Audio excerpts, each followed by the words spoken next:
Buenos días, venimos del Club de Cajil, de la Asociación Metropolitana en la Ciudad de México. Nuestros nombres son Janet. Y Ángel. Participamos en el evento de oratoria y nuestro discurso lleva por título Cómo lograr una transformación verdadera. Nuestro discurso está basado en el capítulo 7 del Camino a Cristo y el propósito de nuestro discurso es lograr que cada persona tenga una transformación verdadera. Nuestro discurso está basado en el libro de 2 de Corintios, capítulo 5, versículo 17.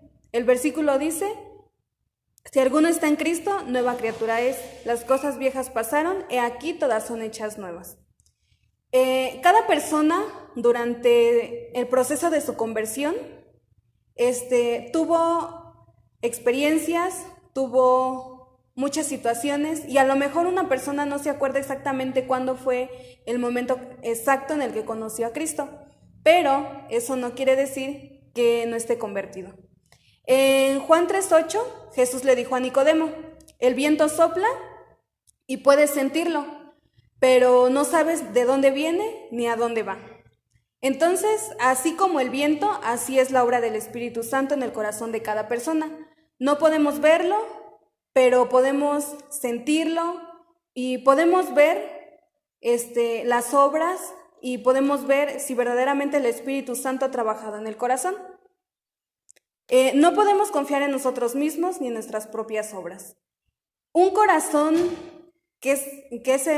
una persona que ha sido transformada verdaderamente hace acciones buenas, pero también podemos ver que un corazón egoísta puede hacer acciones buenas. Podemos verlo en la parábola del fariseo y el publicano. El fariseo era una persona que conocía a Dios, era una persona que iba a la iglesia, pero en su oración podemos ver que nos dice la Escritura que él se enaltecía y se enorgullecía de lo que él hacía y menospreciaba a los demás. En cambio, el publicano, que era un cobrador de impuestos, él solamente buscaba ¿qué? El perdón de Dios y buscaba ser digno de estar ante su presencia. Entonces, podemos ver que un corazón egoísta también puede ser generoso. Entonces, ¿cómo podemos saber nosotros que verdaderamente hemos sido transformados o que verdaderamente estamos de parte de Dios? Pues lo podemos ver en nuestra vida diaria. Si verdaderamente hemos sido transformados, va a haber un gran contraste en nuestra vida, de lo que éramos antes y de lo que somos ahora. El amor de Dios se reflejará en nuestras vidas. Nuestro Señor Jesucristo vino a esta tierra y en sus acciones que Él hizo aquí estuvieron llenas de amor y de nobleza. Pero no era un amor terrenal, no era un amor común, era un amor que venía de Dios. En 1 de Juan 4:19 nos dice: nosotros le amamos a Él porque Él nos amó primero. También hay dos errores que podemos cometer como cristianos, en especial aquellas personas que han entrado recientemente a la fe y que recientemente han entregado su vida a Dios. Uno de ellos es confiar en nuestras propias obras, creer que por nosotros mismos podemos lograr las cosas, podemos ser santos por nuestras propias acciones. También estamos en el error al pensar que solamente por la fe podemos obtener la salvación. Esto no es así. La fe y las obras van tomadas de la mano. Las obras por sí solas no son nada. Y la fe por sí sola no puede darnos la salvación. También como cristianos debemos de cumplir la ley de Dios. Estas tres cosas nos ayudan en nuestra vida diaria. El cumplimiento de la ley de Dios no solamente tiene que ser un cumplimiento porque lo tenemos que hacer, no solamente decir, no, porque tengo que cumplir la ley de Dios, pues por eso la cumplo, sino que esto tiene que ser un cumplimiento por amor.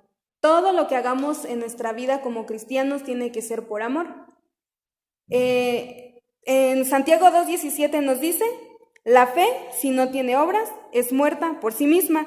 Y en Efesios 2:8 nos dice: por gracia sois salvos por medio de la fe.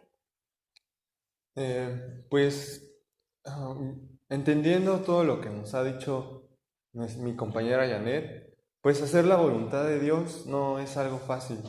No es algo que surja de la noche a la mañana, no es algo que nazca natural en el ser humano.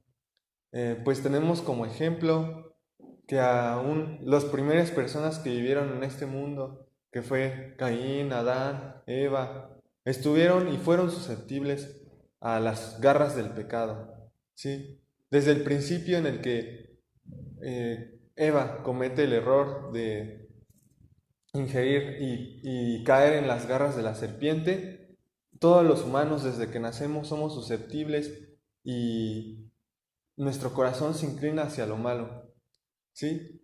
Pero tenemos un gran ejemplo que podemos ver en Primera de Pedro 2:21, que dice: porque también Cristo padeció por nosotros, dejándonos ejemplo, para que sigáis sus pisadas.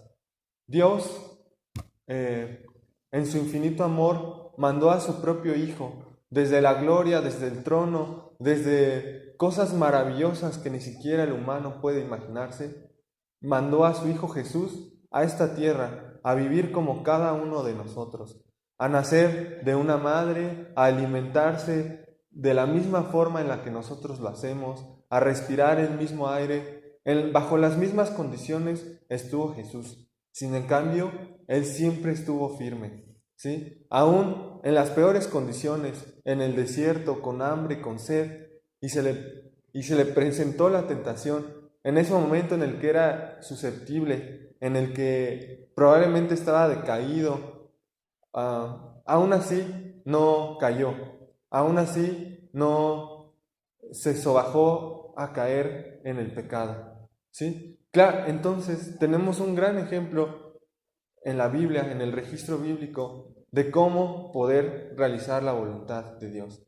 Y hay algo significativo, y hay un punto de referencia, y es el dejar nuestra autosuficiencia, ¿sí? Lo primero que hacía Jesús al levantarse era encomendarse, era dedicar, sus acciones, su vida a la voluntad de Dios. Él muy de mañana hablaba con su Padre y dedicaba toda su vida a Dios, ¿sí? Y hoy la tendencia de este mundo es decirte: oye, tú puedes hacer todo lo que te propongas, no importa qué tengas que hacer. Tú ve por todo y esfuérzate y desvívete y haz todo lo que tengas que hacer. Aparentemente, y para el mundo esta idea es muy aceptada, pero para Dios no, ¿sí? Tenemos que entender y tenemos que meternos en esta idea en nuestra cabeza, y es que nosotros sin Dios no somos nada, ¿sí? Entonces, así como Jesús, que era un Dios viviente y vino aquí a la tierra, y a pesar de eso, no tuvo autosuficiencia en sí mismo, sino que todo lo que hacía pedía la bendición de Dios, más nosotros, que somos simples pecadores, que somos simples humanos, ¿sí? Deberíamos de dedicar toda nuestra vida a Dios, en todo momento. Y entonces va a pasar lo que dice Gálatas 2:20: lo que ahora vivo en la carne, lo vivo en la fe del Hijo de Dios, el cual me amó y se entregó a sí mismo por mí. Ya no vamos a vivir nosotros, sino va a vivir Dios, Jesús en nosotros.